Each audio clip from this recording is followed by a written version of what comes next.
نحمده ونستعينه ونستغفره ونؤمن به ونتوكل عليه ونعوذ بالله من شرور أنفسنا ومن سيئات أعمالنا من يهده الله فلا مضل له ومن يضلل فلا هادي له ونشهد أن لا إله إلا الله وحده لا شريك له ونشهد أن سيدنا مولانا محمدا عبده ورسوله صدق الله العظيم. أعوذ بالله من الشيطان الرجيم. بسم الله الرحمن الرحيم.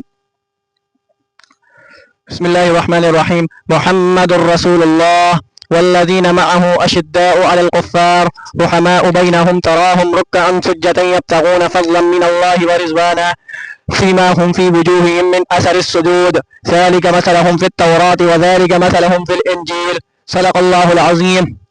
رب اشرح لي صدري ويسر لي أمري واحلل عقدة من لسانه يفقهوا قولي. معزز سامعین، بڑھیا تشریف رکھیں. معزز سامعین، میرے دوستو بزرگوں، اللہ رب العالمین نے ہمیں موقع فراہم دیا ہے حق بات کہنے کا، حق بات سننے کا اور حق بات پر عمل کرنے کا. حضرت عثمان غنی رضی اللہ تعالی عنہ جیسی ہستی کے بارے میں بات کریں گے تھوڑی سی. جتنا ہمارے پاس ٹوٹا پھوٹا علم ہے، میں نے بیعت رضوان سورہ فتح کے آخری آیت پڑھی ہے، محمد الرسول اللہ والذین معہ اشداء علی الکفار. محمد تو اللہ کے رسول ہے صلی اللہ علیہ وسلم.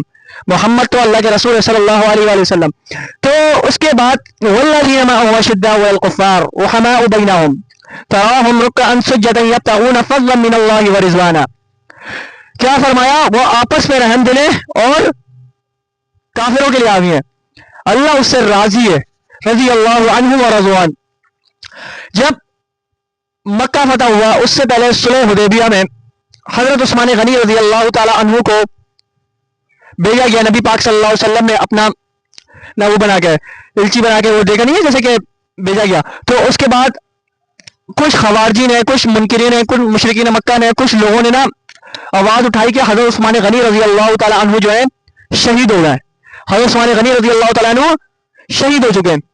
تو اتنے میں کیا ہوا کہ نبی پاک صلی اللہ علیہ وسلم اور صحابہ کرام علیہم الرضوان تک یہ بات پہنچ گئی. تو اس کے بعد کیا ہوا کہ آپ علیہ السلام نے بیعت رضوان لے، موت پہ بیعت لی 1400 صحابہ سے حضرت عثمان کے لیے، کیونکہ موت کا مطلب بہت موت ہوتا ہے. کیونکہ حضرت عثمان کو جنگ کرنے کے لیے بھیجا، بولو نہیں کیا تھا، معاہدے کے لیے بھیجا تھا. سمجھتے نہیں ہو ایک بات کو؟ تو حضرت عثمان غنی رضی اللہ تعالی عنہ کو اپنے نائب بنا کے بھیجا اور حضرت نبی کریم صلی اللہ علیہ وسلم نے بھیجا.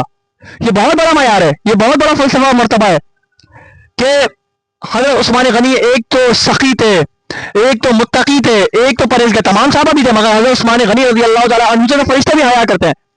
حدیث میں حدیث یاد آئی، نبی پاک صلی اللہ علیہ وسلم جو ہے اپنے گھر میں لیٹے ہیں، اپنے جو ہے آرام فرما رہے ہیں. تو اتنے میں سیدنا ابوبکر صدیق رضی اللہ تعالی عنہ کی ذات آتی ہے، ذات مبارک. وہ گیٹ پہ دستک دیتے ہیں تو نبی پاک صلی اللہ علیہ وسلم بلاتے ہیں، بیٹھتے ہیں. نبی پاک صلی اللہ علیہ وسلم، حالانکہ حضرت ابوبکر، حضرت عمر، حضرت علی اور تمام صحابہ سے بھی نبی پاک صلی اللہ علیہ وسلم یہ بھی حیادار ہے، مطلب کہ نبی کریم صلی اللہ علیہ وسلم ان کو بھی بہت اعلیٰ معیار اور درجے کا حیادار سمجھتے تھے. عثمان غنی رضی اللہ تعالیٰ عنہ کا الگ پروٹوکول. تو سب اپنے صحابی کا، ایک ایک صحابی کا اپنا اپنا مطلب کہ معیار اور مقام ہے. تو اتنے میں کیا ہوا کہ اب آپ کو خوب سمجھنا ہے، حضرت ابوبکر صدیق آئے، مگر نبی کریم صلی اللہ علیہ وسلم جو ہیں ویسی کے ویسی لیٹے ہوئے. وہ اتنی بڑی ہستی آئے اور اتنی بڑی ہستی بھی لیٹے ہوئے. پھر دوبارہ دستک ہوئی تو حضرت عمر فاروق رضی اللہ تعالیٰ عنہ کو بلایا، بٹھایا اور اوپر سے اس وقت بھی اس طرح وہ نہیں کیا، مطلب کہ لیٹے رہے. پھر دوبارہ دستک ہوئی، حضرت عثمان غنی رضی اللہ تعالیٰ عنہ آئے.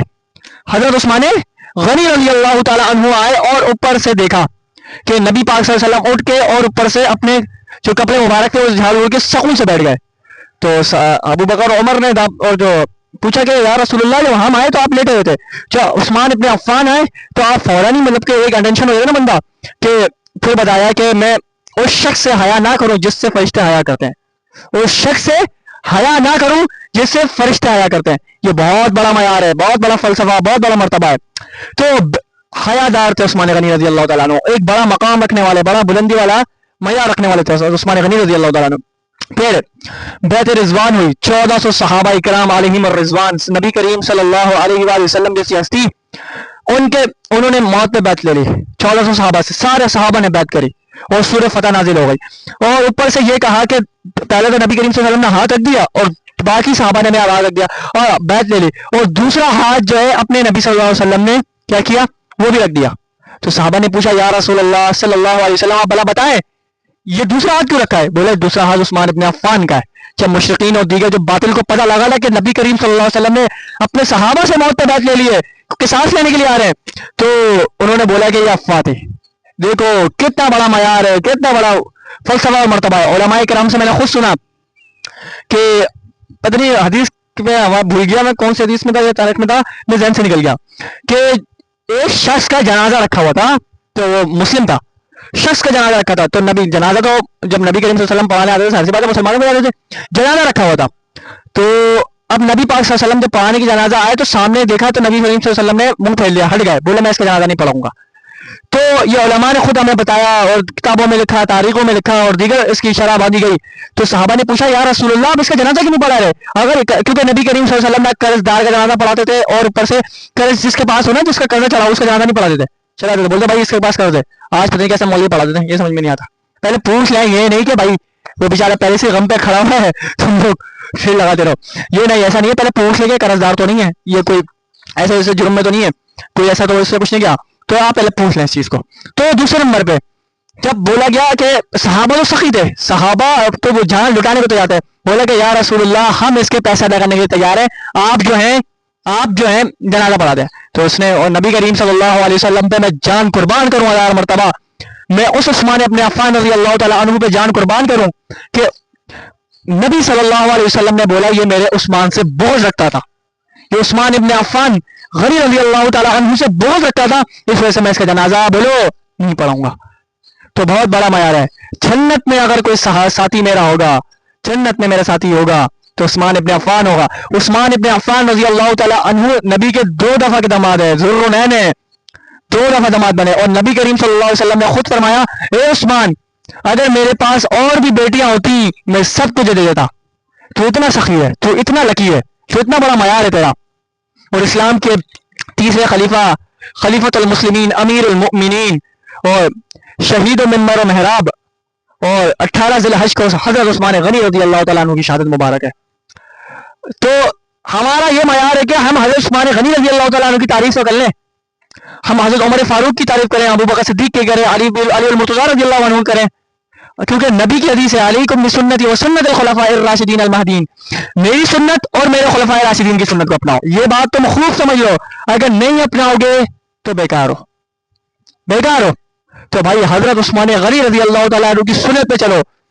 آج کچھ لوگ کیڑے نکالنا شروع کر دیتا ہے، ان کی پالیسیاں ٹھیک نہیں، تیرا اوقات کیا ہے تیری جو تو حضرت عثمان جیسی ہستی پہ تو کیڑے نکالے گا، نبی کے صحابی پہ کیڑے نکالے گا؟ تو اپنی حیثیت دیکھ، تو بھرا ہوا بدبودار پخانوں سے بھرا ہوا آدمی، تو غلیظ انسان، سب سے بڑا غلیظ انسان، تو حضرت عثمان پہ وہ پاک دار، حیا دار، خوشبودار، اعلیٰ مقام نبی کے داماد، اور نبی کریم صلی اللہ علیہ وسلم کی بیٹیاں جن کی بدن سے پیدا ہوئی وہ ان کے داماد، پاک ہستی کے داماد، خوشبودار نبی، خوشبودار جو ہے سسر، خوشبودار داماد۔ تو بھائی اس چیز کو آپ خوب سمجھو۔ محمد بن حنفیہ رحمۃ اللہ علیہ خود فرمایا کرتے تھے، حضرت علی کے بیٹے رضی اللہ تعالی عنہ، کہ اس امت میں سب سے افضل کون ہے، اس امت میں سب سے افضل کون ہے؟ تو حضرت علی نے بولا ابو بکر، پھر بولا پھر دوسرا کون ہے؟ عمر ابن خطاب، پھر آپ تو ظاہر سی بات ہے عثمان ابن عفان کے لیں گے، اور انہوں نے بولا جی ہاں میں عثمان ہی کا نام لوں گا، عثمان غنی رضی اللہ تعالیٰ عنہ۔ اللہ بھی یہی چاہتا تھا خلافت جو ہے قائم اس طرح ہو کہ ابو بکر سے شروع ہو، عمر پہ ہو، عثمان پہ ہو، علی پہ ہو، حسن پہ، 5 خلفائے راشدین کے نام ہو۔ پھر بادشاہ اسلام کا ہونا لازم تھا، وہ سیدنا امیر معاویہ رضی اللہ عنہ ہے۔ بادشاہت کوئی آسان نہیں ہے، لوگ بولتے ہیں اس سے بڑی آسان ہے، فلاں ڈمکا، یہ وہ، بڑے یہ تھا وہ تھا، یہ فلاں تھا وہ فلاں تھا۔ تو بھائی باتیں سب کرتے ہیں، باتیں کرنے کی گورنمنٹ نے پابندی لگائی ہے نہ لگائی ہے، عمل کر کے دکھاؤ تو پتہ لگے گا اصل پالیسی کیا ہے، جو اس ٹائم کا وقت کیا تھا، اس ٹائم کا دور کیا تھا، ہے بھائی۔ یہودیوں سے کنواں خریدا اور نبی پاک صلی اللہ علیہ وسلم کی بارگاہ میں اللہ کی راہ میں لگا دیا، نبی پاک صلی اللہ علیہ وسلم کو گفٹ کر دیا، دیکھ کر جائیں کہ آپ جو ہیں ان جو مسلمان ہیں یہ سارے پانی پئیں گے۔ سوچو کتنا بڑا معیار ہوگا۔ پہلے ابو بکر دفن ہوئے تو کس طرح نبی کے پہلو میں، دیکھو آج ساتھ ہے عمر ہوئے، نبی کے ساتھ ہے عثمان، نبی کے سامنے ٹھیک ہے، اور علی کوفہ میں رضی اللہ عنہم اجمعین. ان کی سنت نہیں اپناؤ گے تو کم وقتوں پہ کس کی اپناؤ گے؟